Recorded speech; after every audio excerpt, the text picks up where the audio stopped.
All right, y'all. Today is D&D Monday. Another fine day on planet Earth. We're going to look into this book right here. It's called The Complete Book of Dwarves, Advanced Dungeons and Dragons. And we'll just thumb through it for the day, see how things look, see what's tight, look at some sick art, maybe talk about some stuff if anybody pops into chat. We'll start off here. First we'll pop over and let you know Jim Bamber wrote it. It was edited by Doug Stewart, illustrated in the color by Brom, Clyde Caldwell, Larry Almore, Keith Parkinson, like the heavy hitters of, I guess you would say the forefathers of Dungeons and Dragons art. The black and white stuff was Larry Elmore and Carl Waller. Gay O'Keefe did the typeset, and the icons were done by Laura Yockey. This came out in 91. Nice age of D&D. Seeing a lot of new content come out by them at that time, which I thought was cool. So let's get into it. First bits here, let's go back to this little guy in the front, which I thought was always cool. I think this has to do with the Dwarves of Krynn, which I think this is supposed to be like a Dragonlance setting. This also possibly could be Greyhawk setting, but who's to say? I'm going to try to zoom in a little bit here. See how that goes for folks. That way you can maybe get a better viewing experience. Are you experienced? We're going to talk about dwarves if you know them. One guy introduces dwarves. Dwarves introduced by dwarves. The Monsters Compendium Volumes 1 and 2 discussed hill and mountain dwarves and the Duergar, also known as Grey Dwarves, where they live, their appearance, combat, abilities, friends, enemies, and how they view the world. This particular book introduced methods of creating dwarf characters. The Complete Book of Dwarves expands the scope in previous texts by making available new sub-races of dwarves and by providing new rules for players and DMs. All the new information is directed specifically to dwarf characters. They're going to talk about probably deep dwarves, dwarves from different lands, gully dwarves. Like last week when I did the Complete Book of Elves, they have the series of different complete books. Dwarves, elves, fighters. What else they've got? I guess they don't really name as many as the Book of Elves, but they do have the series. Right here we have Elmore with the creation of dwarves drawing, black and white ink. They talk this like a long, I guess this is like a long drawn out first-hand genealogy of dwarves, the creation of world according to dwarves. What is the world? What are the celestial lamps? Dwarven gods, dwarven afterlife. Let's read the first paragraph of what are the celestial lamps. Dwarves may have been created underground, but sooner or later they emerge into the world above. At that point, they wondered about the lights moving in the sky and what the sun was. The dwarves compared these celestial bodies to fire beetles or bright gems rather than natural phenomena. Narville's scrolls equate the sun with the blazing flame shooting from the chimney of the Great Forge. So, dwarves being underground or subterranean race, more or less, try to equate that to dwarves work in the forge. Dwarves are all about the forge in terms of D&D. Then we get into chapter 2, which we got here. We got some hill dwarves, mountain dwarves, deep dwarves. Your usual run-of-the-mill dwarfy dwarf. Hill dwarves look to be about 4 feet and 150. while mountain dwarves are a little shorter but stockier with the 4.5 feet at 170. And then deep dwarves are shorter and skinnier, it looks like 4 feet and about 120. They are large boned but leaner than other dwarves. And they are a little bit more paler of skin than their cousins, I guess we would call them. They all got beards though.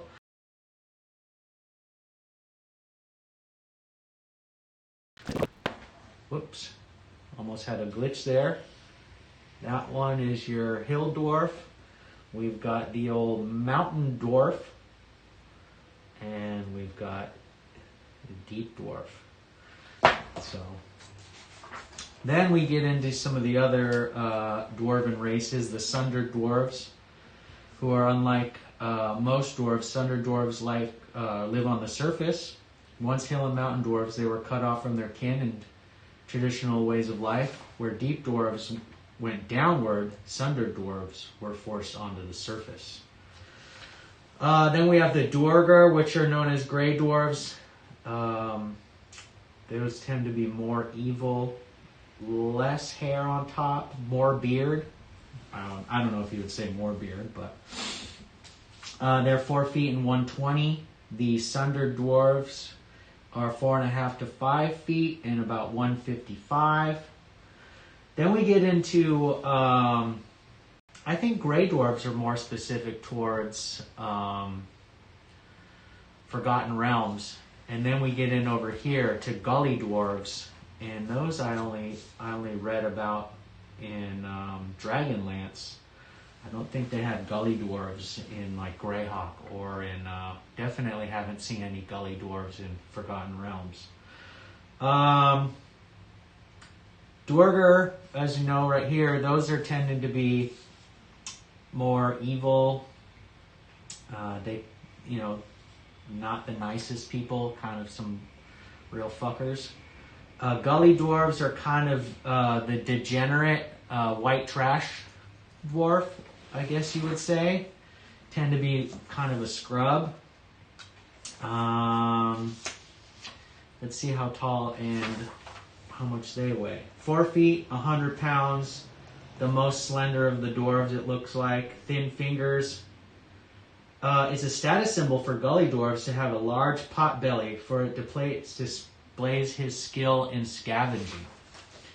So gully dwarves are more of the live off the land. They're more of, the story of the grasshopper and the ant. I'd say they're more of that grasshopper.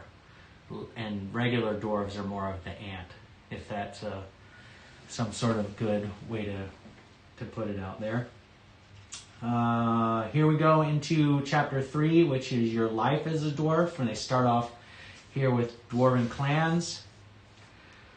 Clans and guilds. The clans are regulated by guilds, which legislate all matters of trade. Guilds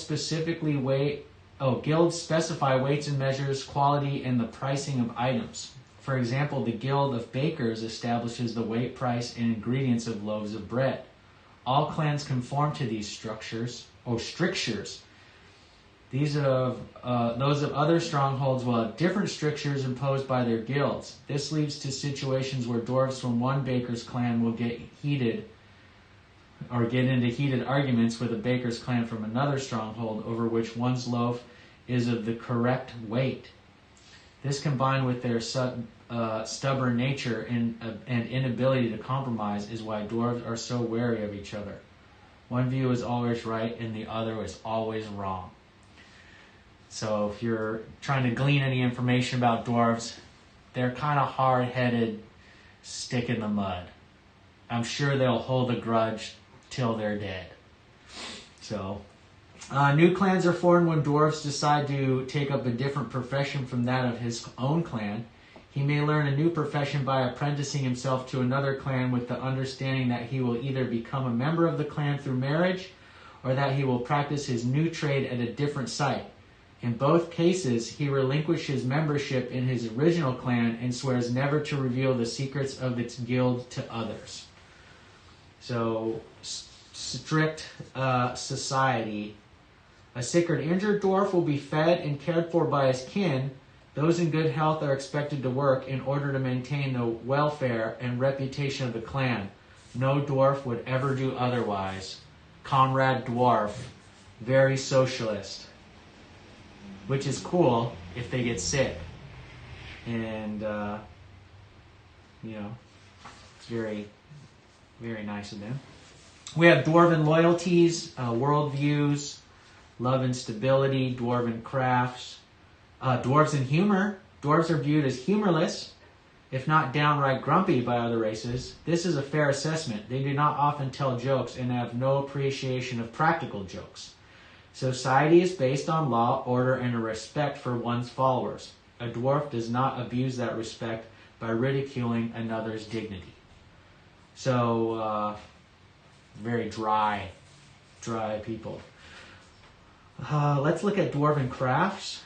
Expert craftsmen do not, out of some God-given ability, but because they serve. Whoa. Let me start over here. That was a little wild. Dwarves are expert craftsmen, not out of some God-given ability, but because they serve long, exacting apprenticeships. They have a 25-year apprenticeship, more or less, which starts at age 25. The dwarves is part. The dwarves, to dwarves, this is a part of life. The job worth doing is worth doing well. Wealth. Dwarves look at wealth different. They are attracted to objects for their intrinsic beauty, not for their commercial value. They prize. God, am I really losing it today? They prize fine workmanship, but know that craftsmen only augment what the earth has provided. Yeah, jobless, or I guess in their case, Moradin bless. Crafts, individualism, emotions. I guess you would probably go on to guess that dwarves don't really break from the norm or try to be too individual. I guess maybe in the case of a whole different world, like if you were Warhammer, then that would probably be like Troll Slayer, Giant Slayers dyeing your hair trying to die. But we're talking about D&D here, and D&D dwarves don't dye their hair. Unless you're Pickle Boulder Shoulder, the druid. That's a little different. And I guess now that we're going into 5th edition, or we're in 5th edition pretty deep, dwarves can be whatever they want. It's a free world out there. In terms of emotion, dwarves are a private people. They have often difficulty expressing their emotion. Their society is structured to make displays of anger, envy, jealousy, and hatred unnecessary. They are capable of harboring grudges and hatreds, but these are usually directed outside of the stronghold. Orcs, giants, the like. Attitudes towards other races. Dwarves are basically good people. They seek to harm no one, merely to coexist, or even better, to be left alone so that they can just make their shit. Because of their good nature, dwarves have been known to preserve in the face of insults inexplicable behavior. They have banded together with men and elves in times of crisis and have entered long-term trade agreements of mutual benefits. The war to the death. Let's talk about that. Dwarves do not compromise when dealing with evil races, particularly when competing with them for living space or when their welfare is threatened. Drow, orcs, goblins, hobgoblins, evil giants, just chopping them down whenever you see them. I guess some people enslave such creatures and force them to work in labor camps. And the hatred for evil races is ancient as the dwarves themselves. Life. Just dwarf life. Just chilling on the forge. Just don't talk to me. I'm grinding this axe, bro.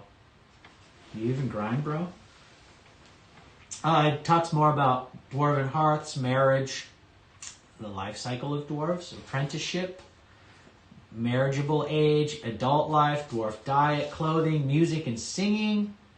They do love to sing. I don't really know much of the dwarven bard. Then we get into character creation. We're still only on chapter 4 here right now, as you can see from from this book. You get to select the sub-races. There's ability scores, how you roll them. Then each sub-race has its own distinct differences from the others. So in Hill Dwarves, you get the -2 Charisma, +1 Constitution. Where Mountain Dwarves, they get the -1 Charisma, +1 to Constitution.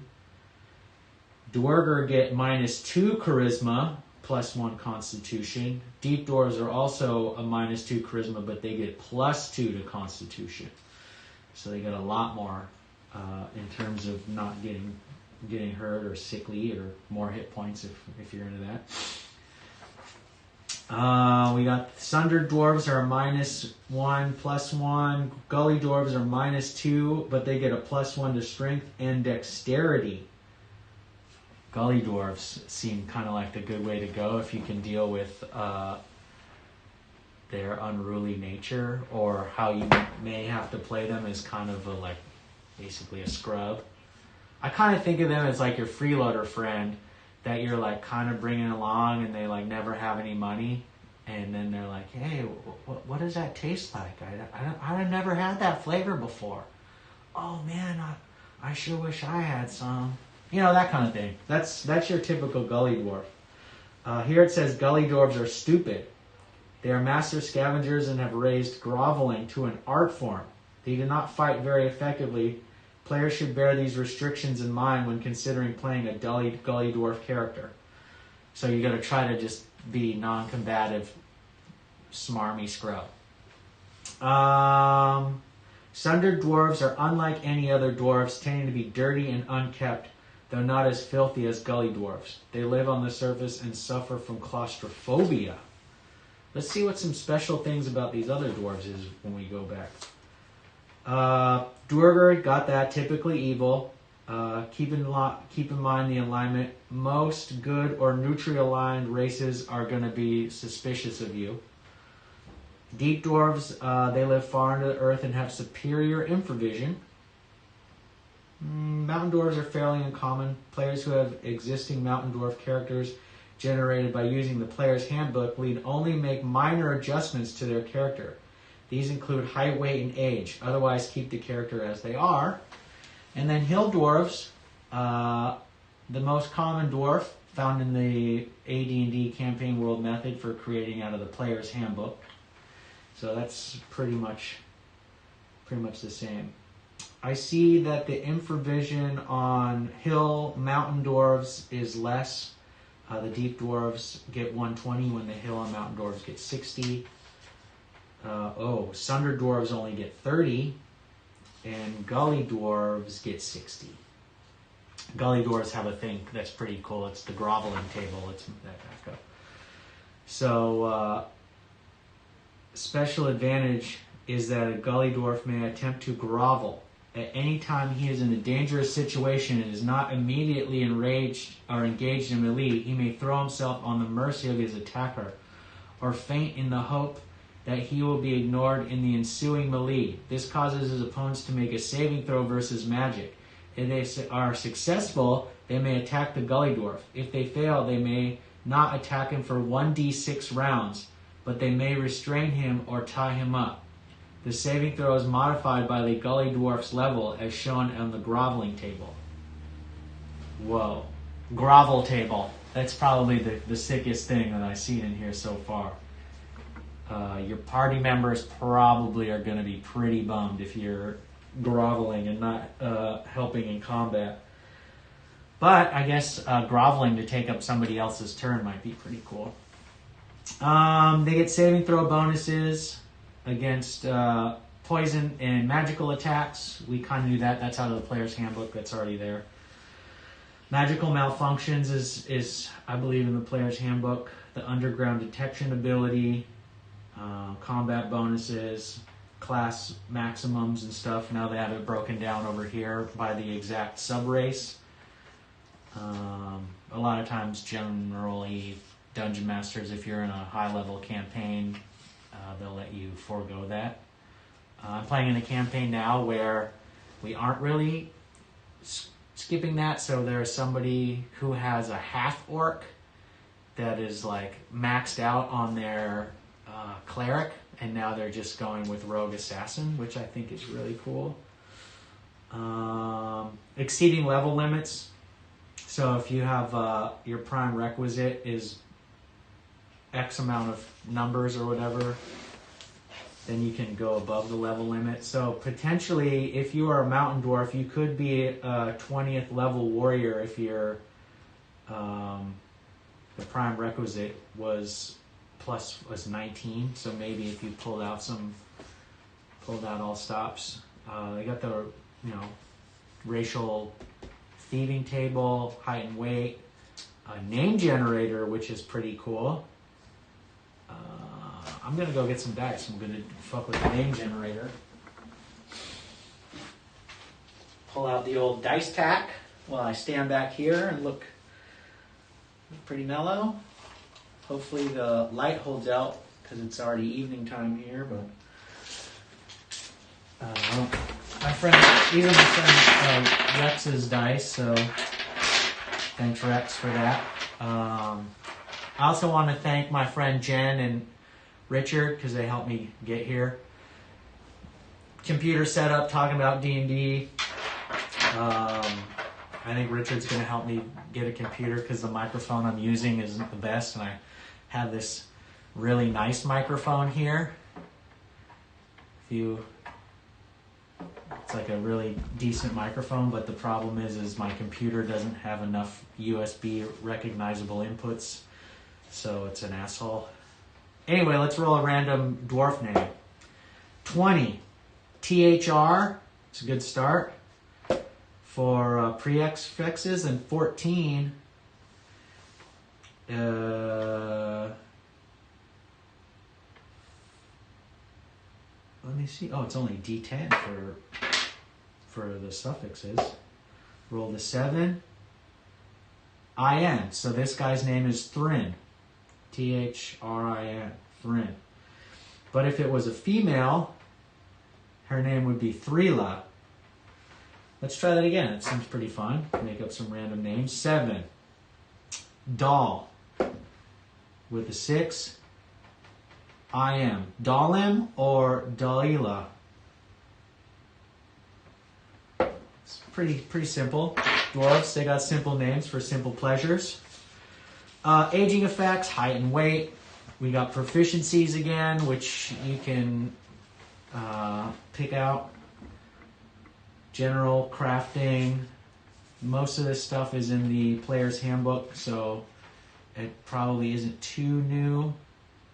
They talk about some of these things according to dwarves specifically.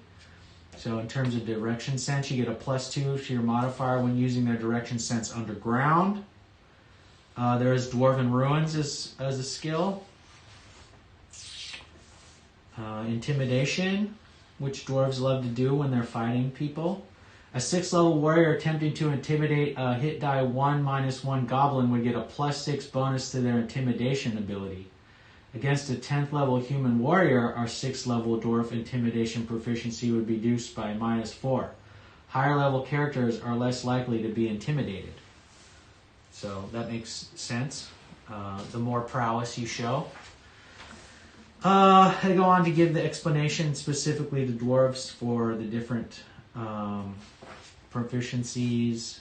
Here's the dwarven detection proficiency. It's optional, which is interesting. Then we get into level 6. Pardon me. Dwarven kits. This is really kind of a bummer that this light is being lost so late in the day. Let me see if I can do something to fix that for y'all. Maybe bring this a little bit forward. Ooh. The boy's got an idea. I don't know if that is going to be all that helpful. But that seems all right. Maybe put this over here. That might be a little better. They have the kits, what the different kits are. The warrior kit, which is the animal master, is the first one here. Let's see what kind of animals they really like to mess with? Doesn't really say. Oh, here we go. Animal masters are responsible for looking after a stronghold's animal guards, usually brown bears or wolves, but other bears such as giant lizards, cave bears, boars, giant rats.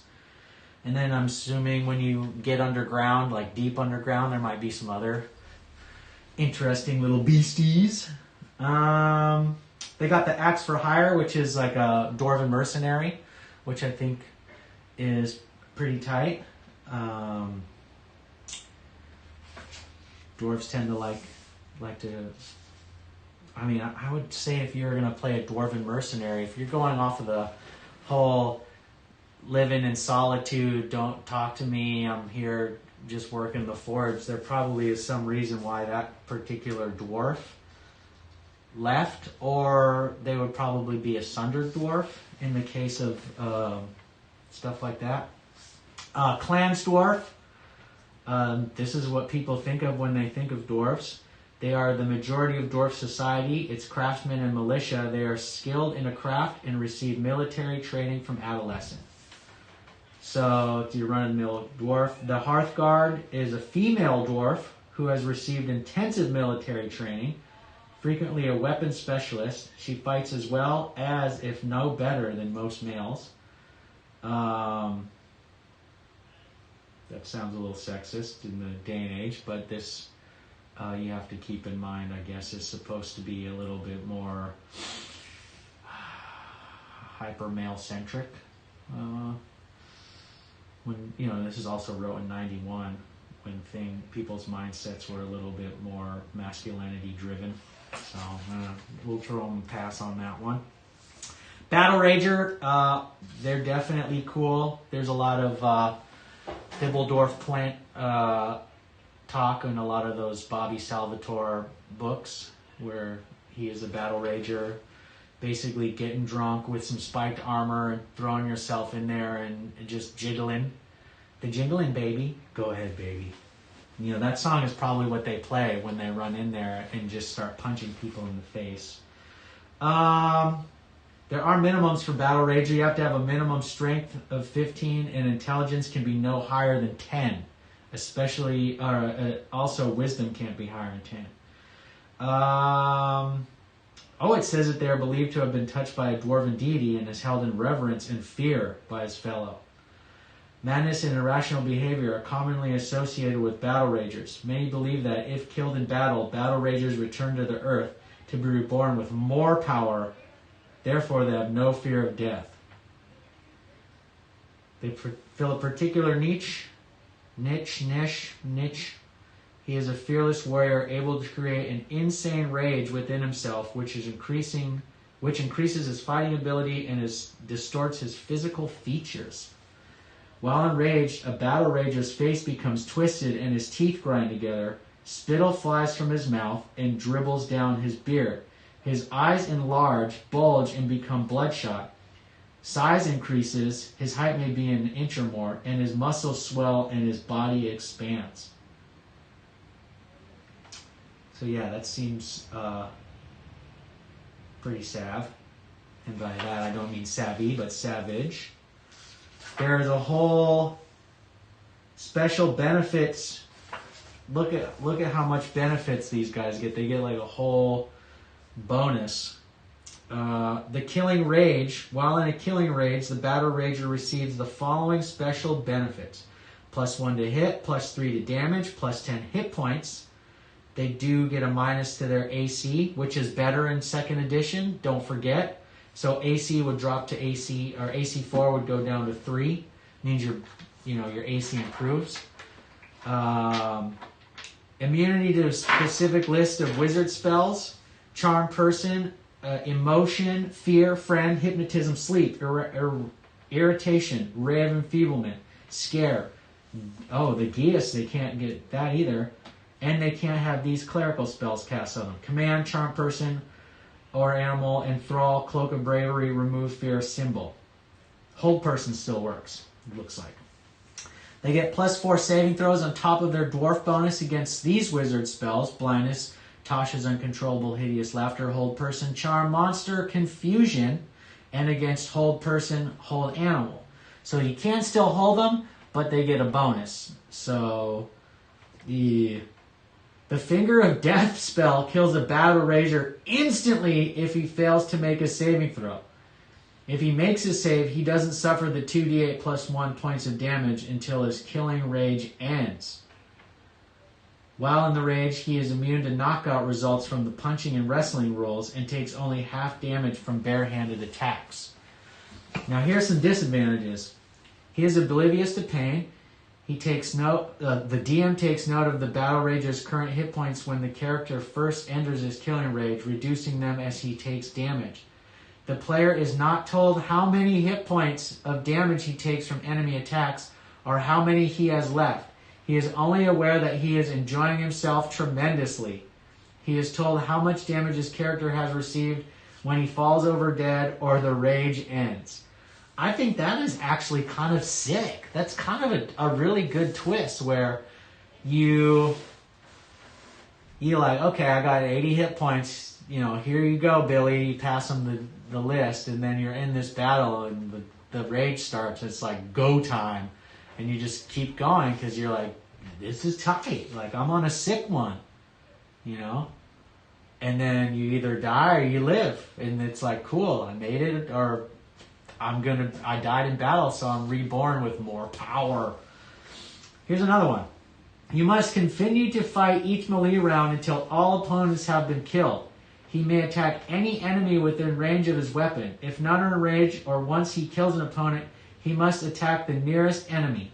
He cannot take cover from missile weapons. If another character does something which he interprets as an attack, such as hitting him to move him out of the way, he must roll an intelligence check. If successful, the battle rager may ignore his friend. If he fails, his friend becomes an enemy and is treated as an enemy until the fight is over and the rage has passed. Which, let's go back and see how this rage, the killing rage, because I wonder if it's time related or not.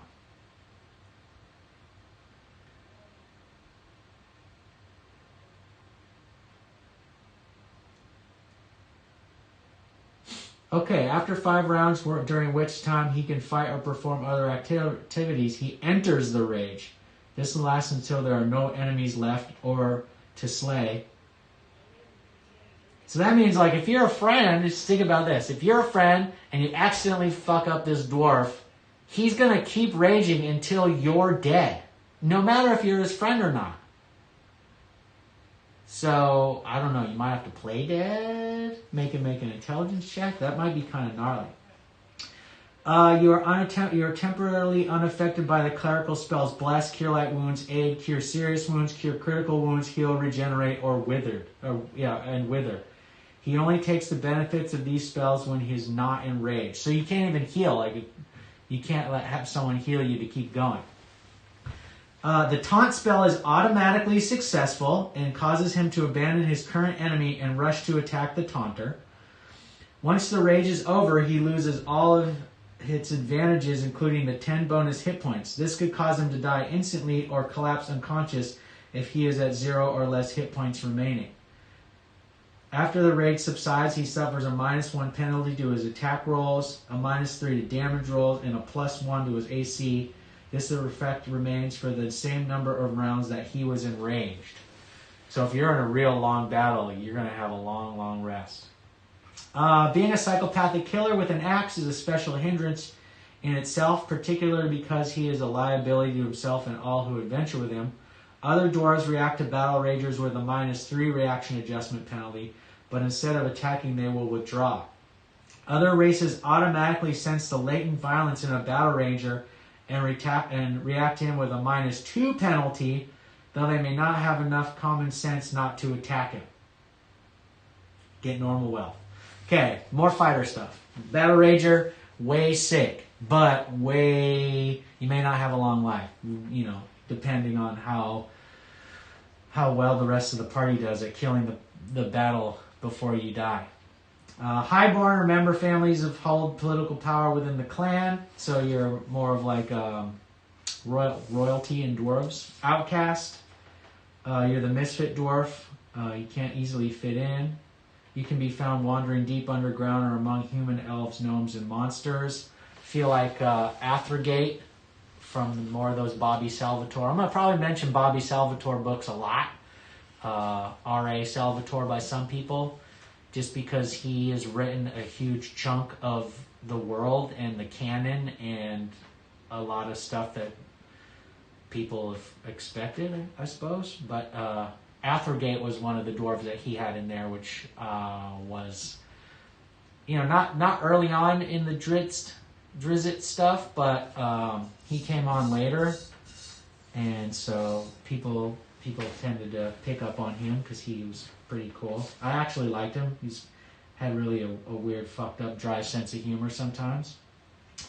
Outcasts. There's rapid response riders. They'll ride bears, boars, direwolves, sometimes flying creatures like hippogriffs and pegasus, but that's pretty overpowered for a game unless you get one later in high adventure. Sharpshooter. Usually crossbow type stuff, light crossbow, heavy crossbow.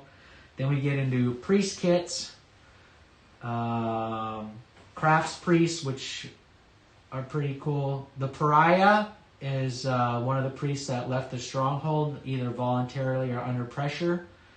And their practice of religion was so repulsive that other dwarves expelled them. They will often worship gods of an evil alignment, but may worship chaotic good and chaotic neutral gods. Pariahs may be priests who have turned to one of the darker gods of a pantheon, or may be part of a group of pariahs within or on the fringes of dwarven society. Priests from evil strongholds are usually pariahs. Got this pretty tight pen and ink, so I feel like that's pretty cool. The patrician, priest of a highborn clan, often acts as the voice of the family in religious matters. Your normal run-of-the-mill. They have ritual priest. Then they get into warrior priest combos. The champion, which kind of could be your paladin, dwarven paladin. Temple guard. Vindicator, which is they are imbued with the spiritual power of their deity. When this power is manipulated or manifested,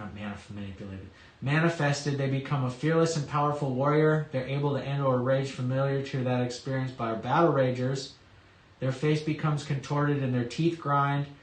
You can look at the battle rager details concerning their appearance.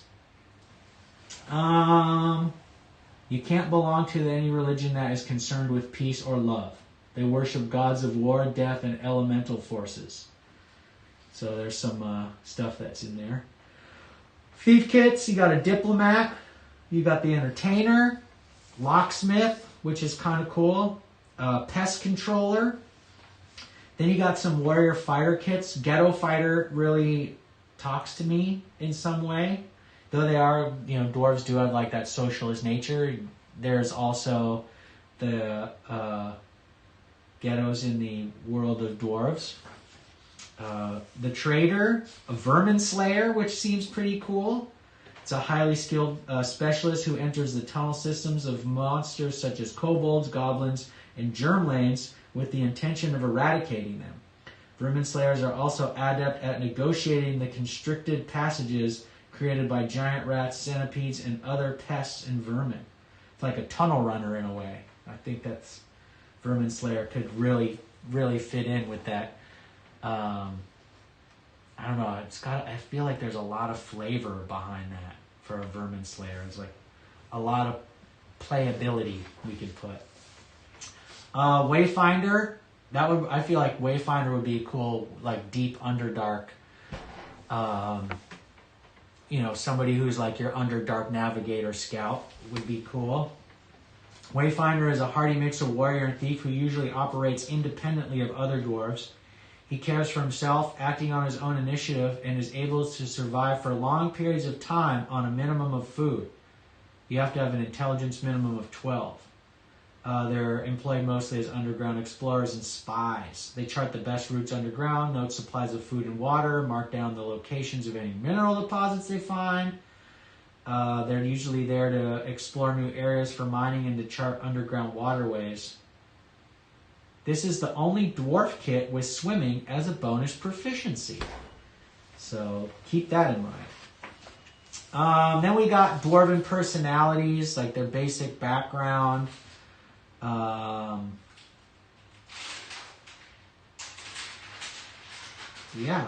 you can have the Decadent. There's the Glory Seeker, the Grumbler. The Grumbler sounds cool because you can be that Yosemite Sam mumble cussing kind of fresh and lily-livered. Fucking, you know, it's like your grumpy bus driver's like, I'm gonna fucking turn this bus around. You know, it's gonna ruin your fucking precious field trip. You know, that kind of guy. The Grumbler seems pretty cool. They also talk about what kit would go really well with what different kits and different what's this? The different kits and personalities. Optimist. The Optimist is really suited to players who wish to play cheerful characters. Taken to an extreme, an Optimist can be as much an irritation as a Grumbler. Instead of finding fault, every situation has a redeeming quality. Got the Hoarder, the Paragon, the Phobic, the Pragmatist, and the Statesman. Then we get into chapter 8 here. It talks about mining, conducting a survey. They go into the productivity or what products are in the mine, what metals are in the mine, the quality of the mine, gemstones in the mine, what gemstones in their quality. It's like this is like deep trading tables. The two types of mines commonly used are placer mines and underground mines. Placer mines involve panning or sluicing, and then underground mines got the tunneling. You got your guy right here, the up here. He's probably going to do some sluicing later. He's going to sluice her out. And you got mining rate tables. They have the whole playing out a mine. Mines contain finite amounts of mineral wealth. Sometimes this amount is enough to keep miners busy for generations. More frequently, the mine plays out after a period of intensive mining. Got overseeing mining operations, which is great stuff for DMs. They got equipment now in chapter 9. We're on to chapter 9. Smelters. They have new weapons. Two-handed battle axe, which I don't think is in the player's handbook. They just have battle axe. The two-handed battle axe has a longer haft than a standard battle axe and must be wielded with two hands. With two large blades extending from it, it allows the user to swing it in an arc without having to change the angle of the blade. Two-handed battle axe, 1d10, 2d8. For those of you people that are joining in and haven't played 2nd edition, the rate of damage changes. So if you're fighting a smaller medium creature, it'll do the SM. And then if you're fighting a larger creature, it actually does more damage. So larger creatures tend to have more damage towards you, maybe more hit points or tougher. But when you hit them, depending on the weapon, you do more damage. Some weapons do less damage. A dagger does less. Dagger's 1d4, then does 1d3 versus large. Darts are the same. Then they go in, since you're playing Battle Rager, they're going to have all these new weapons, close combat weapons. Head spike, elbow spike, knee spike, glove nail, and chain flail. So those do different things. I see that the head spike seems very popular among people, 1d6, 1d8. Most of the other spikes are elbow and knee spikes for a 1d4 across the board. Glove nail, 1d4 plus 1 or 1d4 plus 2. Most battle ragers just run in and start punching and flailing. The chain flail is a 6-foot length of weighted chain. In combat, it is whirled around very fast and swung at the enemy's legs. A character who is proficient with the chain flail will use it to knock his opponents off balance. He must state that he is attacking the legs and rolls at a -4. If he succeeds, he rolls for damage normally. In addition, the target must succeed in a dexterity save or be knocked to the ground by the chain's impact, which is kind of cool. It's got the trip attack. Then we get into war machines. They have the grinder. They have some other ones. They have the Ballista, Orc Smasher. They have the table for that right here, which is pretty cool. Pretty tight. Hit points, crew, what kind of damage it does. Maybe it would be sick to build the Ballista in real life. How would that be? I mean, it's possible. Then there's on to Dwarven Strongholds. They have the little guy in the front here talking about Dwarven Strongholds. They got stronghold generator names. They have the type of people in it, sub-races.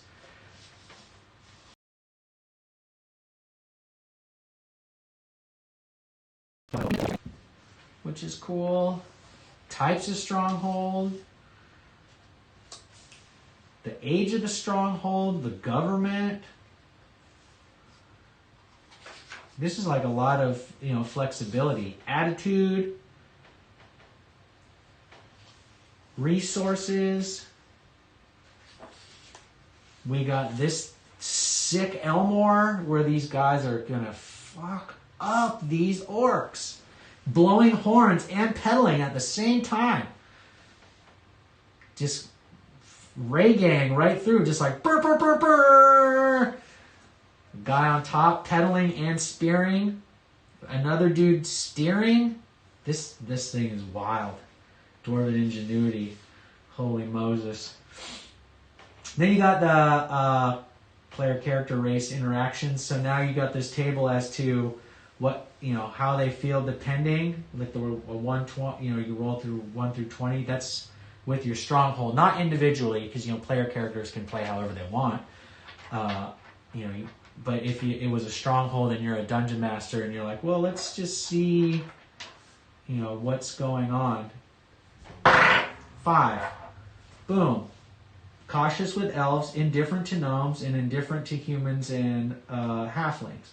But there are modifiers. So if they were a lawful good elf, I rolled a 5, it would go 2 to indifferent. But they would be friendly, that kind of thing. War and peace with other races. Then you have war. Who they want the war to be with. Like, this is when you're building a stronghold. So, like, this has a whole big stronghold section. There is a complete book of strongholds book. I think it's a green cover. I may actually have it somewhere in the stacks because I have a bunch. But this could be pretty cool in that, you could build a stronghold, and if you're the dungeon master, you could roll up whatever you wanted. Deep dwarves. We've got gully dwarves. This is like the NPC table, or like your militia table. Special forces, the total strength. Here's an example. The stronghold of Bazakrak. It's got like a whole write-up itself. They're special forces, so then you can use this as a guideline for making your own. Dwarf versus dwarf crime, or dwarf on dwarf war. Dwarves against evil, at war with humans and elves. If you played an all-dwarf party, in this campaign all the characters are dwarves. There are no wizards in the party, warriors, priests, thieves. This is like a campaign environment here we got going on. But there are no dwarf... wait. There are no wizards in the party. Warriors, priests, thieves, warrior priests, and warrior thieves may be present, but there are no dwarf wizards. There may be reasons for human wizards or gnome illusionists to join the party to alleviate the deficiency in magic. They may decide to retain the true dwarven flavor by allowing wizards only as opponents. Wild. Deep Earth campaign. I guess in this campaign the dwarves can be members of any subrace, and the entire campaign is set underground, so it would be like a complete Underdark campaign. Dwarf Wars, Lost Clans, Siege campaign, and then there's the option if you wanted to create your own kit here. There's this pretty radical color giant beatdown. Though that looks more like a Titan. I don't know if that would be a giant or a Titan, but it's kind of big for a giant. But it's cool, regardless. Then in the back here, you get your Dwarven Stronghold design sheet on the right. Then your Dwarven character kit design sheet. We have sub-race or sub-class kits here. We've got Warrior. We've got the Dwarf Priest and the Dwarf Thief. Very last page is the backside for use with any. As you can see, Dwarven Wizards are not really a thing. There's not really a Dwarven Bard combo, but there is still a lot of flavor in there. I think playing a Battle Rager would be really cool in my top, but it might be really short-lived. It could also be very difficult for the other players. I think a Vermin Slayer would be pretty cool. Like, let's say there was a campaign where there was a normal city, surface city, having problems with something, rats or giant centipedes or some sort of subterranean monster has bred and is now in their, sewage system. They would call a Dwarven specialist because the normal specialists couldn't cut it. They died or something, which would be a pretty cool backstory flavor. So, yeah, I guess that's about it. I didn't really get any questions today, so we're going to just cut it out here. I'm going to probably go about my day, be a nerd, and feel free to hit me up. I got a Twitter account. I do have a YouTube, but I haven't really loaded anything up. Just, trying to get the feet wet first and see how things go. And then from there, we'll see how it goes. But yeah, Twitter, hit my email. It's lichvibes@gmail. We can ask questions or talk. Maybe over time people will come in, talk on the chat, we'll figure out some stuff, talk about nerd shit, talk about dwarves this time. Yeah, over the course of the week, I'll see what I want to get into next. So, thanks a lot, y'all.